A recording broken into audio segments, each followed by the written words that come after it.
أيلول سبتمبر 1969 مجموعة من الضباط يقودها الشاب معمر القذافي تطيح بالحكم الملكي وتصدر بيانها الأول معلنة ليبيا جمهورية عربية تسير في طريق الحرية والوحدة والعدالة الاجتماعية. لا ترضى بأي حال من الأحوال أن تعيش معسكراتها. لكن قائد هذه الحركة القذافي ومنذ استلامه للحكم انتهج سياسات وصفها خصومه بالمثيرة للجدل والمتشددة. خاض حروبا مع جيرانه منها حربه القصيرة مع مصر في العام 1977 على خلفية الموقف من العلاقات المصرية الإسرائيلية، وواجه الغرب مقيما علاقات مع منظمات مسلحة من شتى أقطار العالم، ليتعرض منزله في طرابلس في العام 1986 إلى ضربة جوية أمريكية على خلفية اتهام واشنطن لليبيا بتفجير مرهى لبال الليلي في بيبين.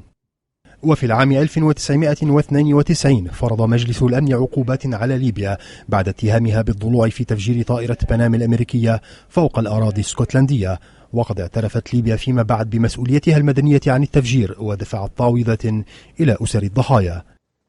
إلا أن القذافي أعلن مطلع هذا القرن تغييرات في سياساته الخارجية، مبديا انفتاحا على الغرب ومتخليا عن البرنامج النووي الليبي، ليتوج هذا المسار بإعلان مجلس الأمن في العام 2003 رفع العقوبات عن ليبيا وبعودة العلاقات مع دول غربية كبرى. أما على المستوى الداخلي فشهدت مسيرة ليبيا تغييرات في شكل إدارة الحكم لم تخلو من اضطرابات، كان أبرزها في السبعينيات المواجهات بين ما عرف بقوى الثورة من جهة والاتحادات الطلابية المستقلة، ولا سيما روابط الطلاب في مدينة بنغازي من جهة أخرى، قبل أن يتم الانتقال من النظام الجمهوري إلى ما سمي النظام الجماهيري في العام 1977.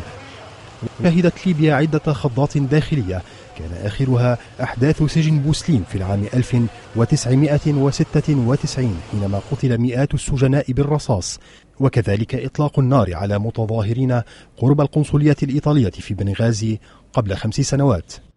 ظل القذافي يقود ليبيا لا بصفته رئيسا وإنما قائدا للثورة، وظهرت وجوه جديدة من النظام تحدثت عن الإصلاح، منها نجله سيف الإسلام.